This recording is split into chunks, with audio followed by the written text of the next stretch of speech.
Donc, Bonjour je tout le passe la monde. parole à docteur. Bonjour tout le monde. Merci de m'inviter d'être avec vous. Merci vraiment pour votre présence. Et vraiment, je suis contente de me présenter ma petite expérience sur l'injection au niveau des cernes.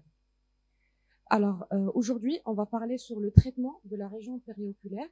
Mais sauf que pour moi, pour la région périoculaire, ça nécessite pas un seul traitement et c'est pas toujours le comblement et c'est pas toujours en fait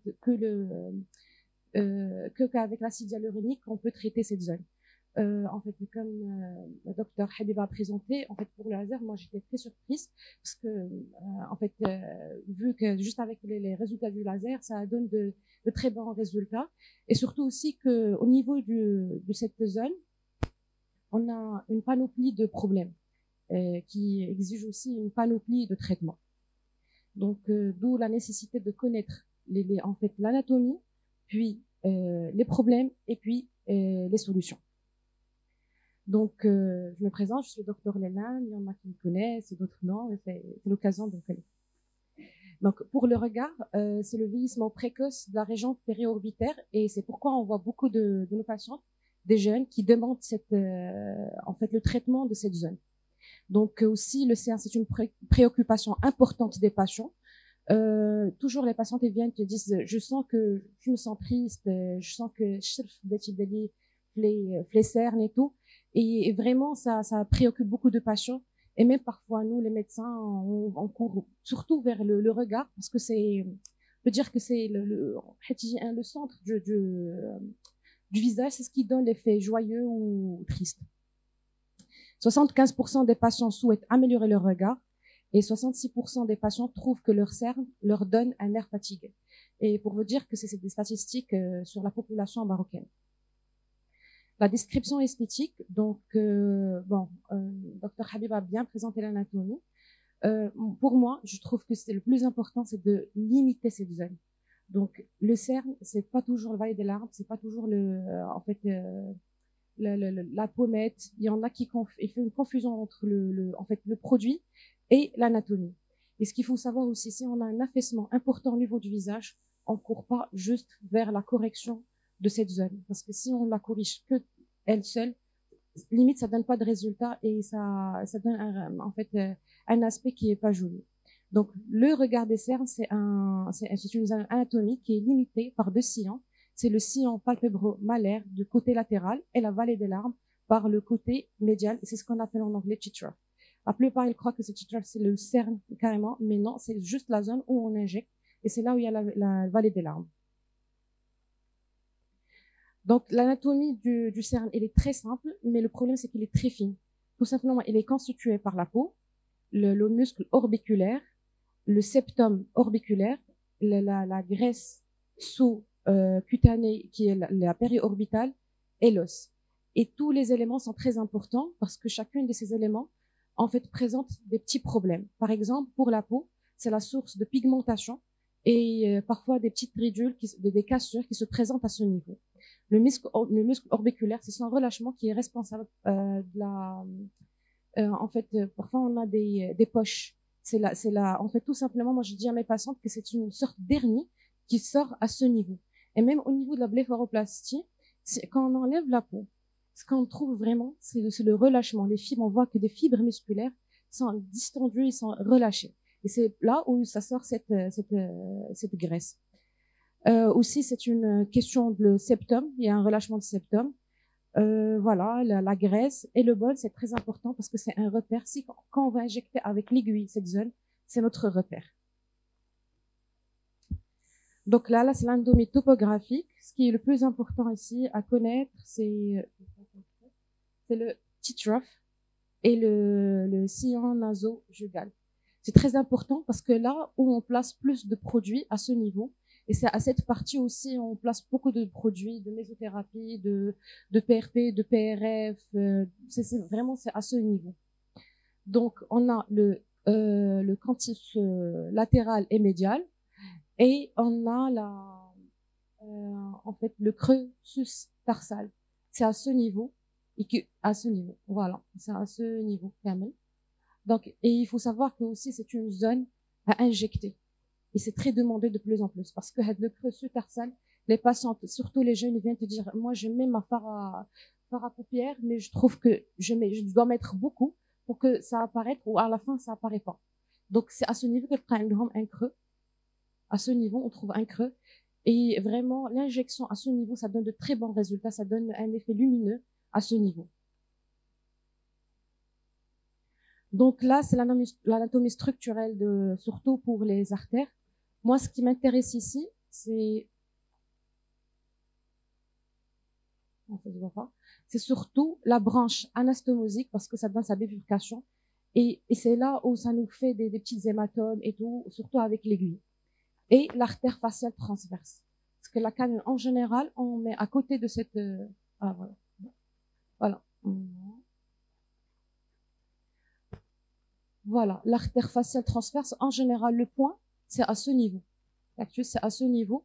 Là, soit on peut avoir un hématome à ce point-là, ou avec la bifurcation de cette artère. Ce qu'il faut savoir, même avec la canule, on peut avoir des hématomes, surtout avec en fait, les canules qu'on a maintenant, ils sont de plus en plus tranchantes que ce qu'on avait avant. Donc là, c'est l'anatomie fonctionnelle. Donc là, on parle en fait, de la masse musculaire, c'est le muscle orbiculaire. On a des compartiments graisseux. On a un compartiment infra-orbitaire, adipeux ici, médio-jugal là, et le compartiment adipeux nasogénien. Ce compartiment, c'est celui qui est responsable, saptos, il est responsable de l'affaissement de vallée des larmes et aussi de l'apparition des sillons nasogéniens. Et c'est à ce niveau que toujours, moi, je dirais à mes patientes d'injecter d'abord cette partie, parce que au niveau, si on injecte à cette partie, on crée c'est comme si on limite la zone périorbitaire. Moi, presque, je prends plus jamais une patiente sans injecter vallée des larmes pour les cernes. Parce que si j'ai pas une limitation de cette zone, je peux avoir un acide hyaluronique des cernes, parce qu'il est pas très réticulé, qui passe à ce niveau. Et que ça donne pas un aspect qui est joli. Et c'est ce qui fait la différence entre un aspect soft, smooth et joli, et un aspect c'est comme si un effet Kendall. Parce que normalement, on a un affaissement à ce niveau, et si on a un affaissement, c'est comme si l'acide hyaluronique se présente à ce niveau, et il a une migration vers le bas. D'accord. Ce qu'il faut savoir aussi, c'est le muscle orbiculaire parce que il faut placer, avec la canule, il faut placer vraiment un peu au-dessous de ce muscle. Aussi, il faut connaître la graisse, le coussinet adipeux orbitaire, parce que on a les poches. Et pendant les blépharoplasties, c'est ce qu'on retire. Alors, on a des zones très difficiles qu'il faut pas les toucher, qu'il faut s'éloigner. C'est les 4 zones. On a maintenant avec les injections du franc ou les injections supra-sourciliaires pour le surélévation du sourcil. Donc, c'est la supra-orbitale et supra-trochléaire. Là, il faut faire attention. En général, l'injection de l'acide hyaluronique au niveau du franc, il est safe, mais c'est juste à ce niveau qu'il faut faire attention. Aussi, pour l'injection au niveau de l'arcade sourcilière, on injecte comme j'ai dit tout à l'heure, pour ouvrir le regard, et ça donne de très bons résultats avec l'injection du cerne, parce que il faut traiter l'ensemble. On traite jamais une seule zone. Donc, ça donne une ouverture de regard, et vraiment, il est très bien. C'est juste, il faut faire attention à l'artère angulaire. Et là, en fait, l'infratrochléaire artère qui est là, c'est celle qui fait le plus de danger pour les hématomes et les bleus. On a l'habitude surtout avant avec l'injection à l'aiguille, ça donne beaucoup de bleu. Et la temporale zone, c'est lacrymale artérielle, l'artérière lacrymale ici. Pour la physiopathologie du vieillissement, on a deux volets. C'est le volet de vieillissement osseux et le vieillissement graisseux. Donc, pour le vieillissement osseux, c'est tout simplement, c'est que pour les jeunes, on a un orbite qui est arrondi, limité, en fait, et ça implique aussi que même la masse musculaire, graisseuse, les ligaments sont tous tendus, ils sont bien à ce niveau. Mais à travers les années, on subit un vieillissement, c'est l'élargissement en fait, de l'orbicule, tout simplement de l'arcade orbiculaire, et qui donne un relâchement musculaire. Parce que la masse musculaire et les ligaments ne suivent pas le développement cutané ni le développement osseux. Donc, ce qui donne ce relâchement, tout simplement. Les patients se sentent comme ils disent, j'étais fatiguée et soudainement, je sens le relâchement, c'est plus comme avant. C'est tout à fait normal. Même pour nos injections, Quand on injecte des patients qui sont en fait jeunes, c'est pas la même chose qu'on injecte des vieilles dames. C'est pour ça que le traitement en fait du CERN, c'est pas la même chose que chez tout le monde et c'est pas de la même façon et c'est pas toujours de l'acide hyaluronique. Donc là, on voit aussi un relâchement osseux, même au niveau mandibulaire, malaire, là, les ligaments aussi. Il y a une perte de osseuse. Même pas la perte en fait de constituant de la graisse ou relâchement cutané, c'est vraiment même la perte osseuse. Et là, c'est aussi la perte de la graisse. Et moi, je dirais, c'est la grande catastrophe parce que ça subit beaucoup de choses. En fait, déjà, la gravité tire vers le bas et quand on a ce relâchement de la graisse, et il tire vers elle même les autres constituants, même la masse musculaire, en fait, le tissu cutané, en fait, tout. On peut dire que tout. Et cette graisse qui fait une ptose ici, c'est elle qui est responsable du creux de vallée des larmes et aussi la constitution de sillon. C'est-à-dire que de la gravité, c'est en général, c'est à cause le creux du sillon, c'est à cause de la graisse, tout simplement. C'est pour ça, moi, pour le sillon aussi, j'injecte jamais directement le sillon, c'est toujours avec les pommettes et vallée des larmes. Donc là, on a deux problèmes de la déformation des cernes. On a le plus gros problème, c'est le creux. Et le deuxième, c'est en fait, les poches. D'accord. Donc, pour le creux, c'est en général, on a une diminution ou une consommation accrue de la graisse périorbitaire. Donc, ce qui fait que la rétraction musculaire va nous créer avec le creux. Et là, si quand on corrige avec l'acide hyaluronique, là, c'est le traitement, je dirais, le plus facile. C'est quand on déplace l'acide hyaluronique à ce niveau, c'est comme si on va faire sortir en fait, le muscle et ça donne cet aspect qui est plus harmonieux à avoir. Mais par contre, à ce niveau, au niveau des poches, qui est très difficile à traiter, en général, dans la plupart des cas, c'est chirurgical avec une blépharoplastie, la paupière inférieure, c'est la graisse qui sort de sa place. Moi, je dis toujours à mes patients avant, c'est comme si une graisse qui sort de sa place, c'est une hernie de la graisse qui sort de son compartiment. Donc là, on va parler aussi toujours de limiter la zone du cerne. C'est avec les deux sillons, c'est le sillon naso-jugal et en fait et la vallée des larmes, tout simplement. La vallée des larmes, c'est le mid-cheek growth, c'est le sillon des vallées des larmes. En fait là, c'est par un sujet qui est qui présente un relâchement et aussi un creux. Et pourquoi j'ai cité les ligaments? Parce que en fait, parfois, on a même des jeunes qui ont un cerne très creux. Il faut savoir que le cerne, il n'y a pas que le vieillissement, mais aussi on a des cernes qui sont congénitales. Parfois, on voit des bébés qui ont des creux à ce niveau. Et pour à ce niveau de cette zone anatomique, et pour le traiter, il faut vraiment y aller vers le ligament. Il faut solliciter le ligament. En fait, et cette méthode, c'est pas, en fait, moi j'ai insisté pour un médecin, c'est le docteur Beros, et il est très connu pour cette méthode. Carrément, parfois, il part sous le ligament et parfois, en fait, pour les cernes congénitales, il part pour injecter au-dedans ou au-dessous du ligament. C'est très douloureux, mais ça marche très bien parce que ça fait pas ressortir l'acide hyaluronique et ça corrige très bien cette partie. Parce que si on part pas sous le ligament, en fait, ce qu'on trouve en général quand on injecte deux seringues, et que par la suite, en fait, on voit avec l'effet Kendall, qui est pas joli à voir. Mais par contre, le ligament, c'est une constitution anatomique qui limite en fait, la dissipation du produit. Donc, pour moi, je dirais toujours l'association thérapeutique pour la région périorbitaire est primordiale. Donc, relaxer avec la toxine botulique, détendre les muscles impliqués dans la formation des rides dynamiques. Donc, remodeler, parfaire le look pour un effet bonne mine et rajeunir en redessinant les formes et le contour pour un effet lifting, en comblant les ridules, les rides et en ajoutant du volume. Illuminer, rajeunir l'allure grâce à une peau lumineuse et hydratée, moi je dirais avec les peelings ou les solutions de mésothérapie dépigmentante, et régénérer, restaurer les structures en stimulant la production naturelle de collagène de la peau. C'est avec la mésothérapie Et aussi le PRP et le PRF, il faut pas négliger, ça donne de très bons résultats à ce niveau, surtout pour vraiment la régénération, on la voit par la suite. On voit jamais, pour la correction de cernes, on voit jamais le résultat sur place, même avec l'acide hyaluronique. C'est vrai qu'on voit l'amélioration, mais si on invite les patientes à venir 2 semaines ou une semaine après, vraiment on voit beaucoup d'amélioration à ce niveau. Mais j'insiste sur la combinaison de traitements et l'association de traitements thérapeutiques, parce que c'est très important. Une seule chose ne donne jamais de résultat. Donc là, c'est les problèmes qu'on voit le plus au niveau de notre cabinet. C'est surtout une apparence sévère. C'est une association des ridules et du creux. Une apparence fatiguée, c'est que on a le creux vraiment et que il faut traiter aussi la qualité de la peau et le vieillissement. C'est le signe de vieillissement, c'est le relâchement à tout niveau.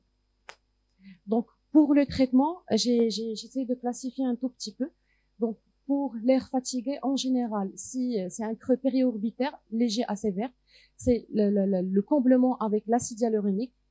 Et pour en fait l'air sévère avec des ridules, c'est en général un creux périorbitaire léger à sévère, présence des rides glabellaires, c'est l'association de moi en général ici j'ajuste la mésothérapie, en fait le comblement avec l'acide hyaluronique et donc et pour le creux périorbitaire léger à sévère, présence des rides glabellaires, perte de volume au niveau du tiers moyen du visage. En général, j'associe beaucoup de produits. C'est là où je fais une panoplie de traitements. C'est de corriger le valet des larmes, corriger parfois même les pommettes, corriger à ce niveau le cerne. Parfois même, je corrige en fait à la région latérale du cerne et la région pour le botox aussi et pour la mésothérapie. Moi, je corrige jamais le cerne tout seul. C'est la solution. En fait, dès que j'ai commencé à ne pas corriger le cerne tout seul, j'ai des résultats qui sont bien. Alors, pour la gamme des filaires mésoesthétiques, on a en fait, trois profils de rhéologie. On a le global, l'intense et, en fait, celui de périoculaire. Moi, ce que j'aime bien sur cette gamme, c'est qu'il est une gamme qui est gentille à l'injection. Ça donne jamais des surprises après. Donc, il est facilement modelable. Par exemple, parfois même si on rate quelques injections, en appuyant en massant, ça revient à sa place. Et par la suite, tu n'as pas de surprise, ça veut dire qu'il n'y a pas une rétention accélérée ou intense en fait, de l'eau. Comme j'ai dit tout à l'heure, c'est un volume très prévisible après l'injection. On n'a pas beaucoup de surprises avec cette gamme. Pourquoi le mésofilaire périoculaire? C'est tout simplement pour la nouvelle concentration d'acide hyaluronique qui est à 15 et il est très important. Il faut jamais injecter, il faut jamais chercher la perfection. Il faut jamais chercher la perfection, il faut jamais aller avec des produits, on peut dire, parce que parfois, avec les produits de 15 mg, la réticule de 115 mg, on dit qu'on n'a pas assez de produits, il n'est pas suffisant. On court jamais vers les concentrations qui sont plus intenses, vers le 20. Moi, j'ai essayé beaucoup de produits et vraiment, plus de 15, ça donne beaucoup de rétention. Beaucoup de rétention, c'est une patiente qui va te casser la tête à chaque fois, te dire, cette fois, j'ai les cernes enflés. Il suffit que parfois, ils partent fumer, tout simplement. La chaleur, ça donne cet effet enflé, surtout par la rétention d'eau.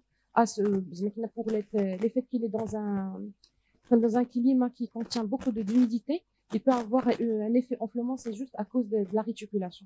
Mais par contre, il faut très peu injecter, il faut sous-traiter. Le cerne, la règle, c'est qu'il faut sous-traiter. Il faut jamais combler le cerne jusqu'au bout. Pour son G-Prime, qui est plus facile à étaler, grande adaptabilité au tissu, une moindre capacité de rehaussement au tissu, plus approprié pour les zones nécessitant une moindre résistance au tissu. Pourquoi j'ai dit des zones? Parce que il est adapté aussi pour les ridules périoculaires et périorbitaires. Moi, je l'utilise à ce niveau et ça donne de très bons résultats. Pourquoi j'utilise ce produit et pas un autre produit? Parce qu'en général, les produits qu'on utilise au niveau de la région périorbitaire, ici, sans beaucoup de réticulation, on voit avec la patiente, elle a une lèvre ici, l'effet enflé et une deuxième lèvre injectée. Une plus grande douceur et moins palpable. Voilà, ce sont les zones qu'on peut injecter. On peut injecter avec l'aiguille ou avec la canule. Bon, là, c'est au niveau de Chitroff. Maintenant, tout le monde parle de la technique d'injection, de mettre un petit bolus avec la canule, mettre un petit bolus et retirer doucement le produit à ce niveau. Parce que le bolus, ça crée le volume et cette partie qui est douce à ce niveau pour l'acide hyaluronique, c'est ce qui nous donne cet aspect de rajeunissement au niveau du cerne. En fait, il y en a même qui l'appellent la méthode des spermatozoïdes. Parce que la tête, ici, c'est le bolus.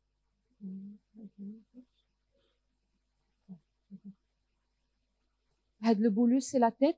Et la queue, la partie, elle doit être très fine. Parce que cette partie très fine, la rétention d'eau qui fait à ce niveau, ça l'hydrate. Et par la suite, le bolus, ça corrige le volume et en fait, la profondeur du cerne, le creux. Donc voilà, on a deux méthodes, qui aiguille, canule, on a les méthodes rétrotraçantes, le bolus. On va voir tout ça dans en fait, l'atelier pratique. Donc, pour le matériel, il est très important pour le CERN, il faut avoir le matériel adéquat.